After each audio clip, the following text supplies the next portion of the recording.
Share बाजार में ना हर स्टॉक की अपनी एक कहानी होती है, उतार चढ़ाव से भरी हुई। लेकिन सबसे मजेदार हिस्सा तब आता है जब कोई कंपनी दुनिया की नजरों से थोड़ा दूर अपनी अगली बड़ी छलांग की तैयारी कर रही होती है। आज हम ऐसे ही कुछ छिपे हुए सिग्नल्स को पकड़ने की कोशिश करेंगे। एक बहुत मशहूर ट्रेडर थे स्टैन वाइनस्टाइन।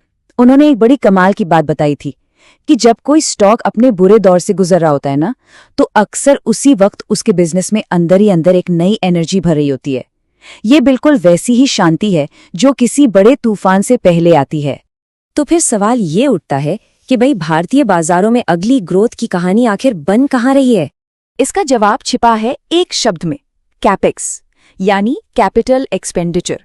अब आसान भाषा में समझें तो ये वो पैसा है जो कंपनियां अपने भविष्य को और बड़ा और बेहतर बनाने के लिए लगा रही हैं, जैसे कि नई फैक्ट्री, नई मशीनें या फिर नई टेक्नोलॉजी। और आज के समय में सरकारी और प्राइवेट दोनों ही तरह की कंपनियां इस निवेश की रफ्तार को तेज कर रही हैं। तो चलिए आज के इस विश्लेषण में हम 3 ऐसी ही कंपनियों की कहानी को समझेंगे, उनके बिजनेस को जानेंगे और देखेंगे कि उनमें क्या मौके हैं और क्या जोखिम। तो इस पूरे विश्लेषण का जो आधार है वो है कैपेक्स। हम ये देखेंगे कि कंपनियां भविष्य में कैसे पैसा लगा रही हैं, उनकी ऑर्डर बुक कितनी मजबूत है और मैनेजमेंट का आगे के लिए क्या कहना है। और ये कंपनियां भी अलग अलग सेक्टर्स से हैं, एफएमसीजी, ईवी और वायर्स एंड केबल्स। हमारी लिस्ट में पहला स्टॉक है मिसेस बेक्टर्स फूड स्पेशलिटीज। पिछले 3 सालों का रिकॉर्ड देखें तो कंपनी की सेल्स ग्रोथ 24% CAGR और प्रॉफिट ग्रोथ 36% CAGR रही है। ये वाकई में एक शानदार प्रदर्शन है।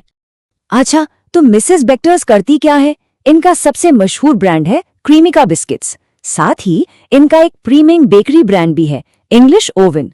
लेकिन सबसे दिलचस्प बात, अगली बार जब कोई मैकडॉनल्ड्स या बर्गर किंग जाए तो ये याद रखेगा कि उस बर्गर का बन शायद मिसेस बेक्टर्स ने ही बनाया है। इनकी कुल कमाई का करीब 64% हिस्सा बिस्किट से और बाकी 36% बेकरी प्रोडक्ट से आता है। अगर हाल के नतीजों पर एक नजर डालें तो बिक्री में 11% की अच्छी खासी बढ़ोतरी हुई है। हाँ, मुनाफे में एक मामूली सी गिरावट जरूर है। मैनेजमेंट का कहना है कि ये सरकारी इंसेंटिव्स में देरी और कुछ जीएसटी एडजस्टमेंट्स की वजह से हुआ है, जो कि एक टेम्पररी असर हो सकता है। लेकिन असली कहानी तो इन नंबरों में छिपी है। देखिए, कंपनी की संपत्ति 524 करोड़ रुपए से बढ़कर 773 करोड़ रुपए हो गई है। और जो CWIP यानी कैपिटल वर्क इन प्रोग्रेस लगातार बढ़ रहा है, वो एक साफ संकेत है कि कंपनी बड़े लेवल पर एक्सपेंशन की तैयारी में है। ये वो पैसा है जो नई फैक्ट्रियों और नई मशीनों पर अभी खर्च हो रहा है। कंपनी का फ्यूचर प्लान बिल्कुल साफ है। करीब 400 करोड़ का कैपेक्स प्लान है, जिससे इनकी मैन्युफैक्चरिंग कैपेसिटी 30% तक बढ़ जाएगी। मैनेजमेंट का टारगेट है कि एबिटा मार्जिन को 14-15% तक ले जाना है और अपने डिस्ट्रीब्यूशन नेटवर्क को 50% तक पहुंचाना है। और तो और कोलकाता और खोपोली में नए प्लान भी जल्द ही शुरू होने वाले हैं। तो एक तरफ कंपनी की ताकत है इसका मजबूत कैश फ्लो और लगातार कम होता हुआ कर्ज, लेकिन दूसरी तरफ जोखिम भी हैं, जैसे बिस्किट सेगमेंट का प्राइस सेंसिटिव होना और कच्चे माल मतलब रॉ मटेरियल की कीमतों में उतार चढ़ाव। चलिए अब बात करते हैं हमारे दूसरे स्टॉक की, ओलेक्ट्रा ग्रीन टेक। पिछले 3 साल में कंपनी का सेल्स CAGR 45% और प्रॉफिट CAGR 56% रहा है। ये आंकड़े दिखाते हैं कि ईवी सेक्टर में इसकी पकड़ कितनी मजबूत है। Q2 में रेवेन्यू 25% बढ़ा है, जो ज्यादातर वॉल्यूम ग्रोथ की वजह से है। कंपनी ने 375 गाड़ियां डिलीवर की। हालांकि प्रोडक्ट मिक्स में बदलाव की वजह से मार्जिन पर थोड़ा दबाव जरूर देखने को मिला। तो ओलेक्ट्रा का भविष्य कैसा दिखता है? इसका जवाब है इनकी जबरदस्त ऑर्डर बुक में।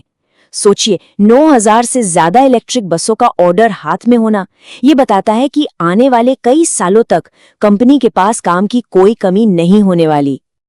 और ये देखिए, कैपिटल वर्क इन प्रोग्रेस में 188% का जबरदस्त उछाल। ये आंकड़ा 72 करोड़ रुपए से सीधे बढ़कर 260 करोड़ रुपए हो गया है। ये साफ साफ बताता है कि कंपनी अपने नए ग्रीनफील्ड प्लांट को बनाने में कितनी तेजी से जुटी हुई है। कंपनी की ताकत है इसका बेहतर होता कैश कन्वर्जन साइकिल और बढ़ती हुई प्रोडक्शन कैपेसिटी। लेकिन सबसे बड़ा चैलेंज ये है कि अगर सरकारी बस डिपो टाइम पर तैयार नहीं हुए तो डिलीवरी में देरी हो सकती है। और साथ ही टेक्नोलॉजी के लिए चीन की कंपनी BYD पर निर्भरता भी एक जोखिम तो है ही। अब आते हैं हमारे आखिरी स्टॉक पर, KEI इंडस्ट्रीज। पिछले 3 सालों में कंपनी ने लगातार 19% की सेल्स CAGR और 23% की प्रॉफिट CAGR दर्ज की है, जो काफी कंसिस्टेंट है। ये कंपनी हमारे घरों में लगने वाले पतले तारों से लेकर बड़े बड़े पावर प्लांट्स के लिए हाई वोल्टेज केबल्स तक सब कुछ बनाती है। इनका बिजनेस भी काफी डाइवर्सिफाइड है। 53% रिटेल से, 31% बड़े प्रोजेक्ट्स से और 16% एक्सपोर्ट से आता है। और खास बात यह है कि हाल ही में इनके एक्सपोर्ट में 96% की तूफानी ग्रोथ देखी गई है।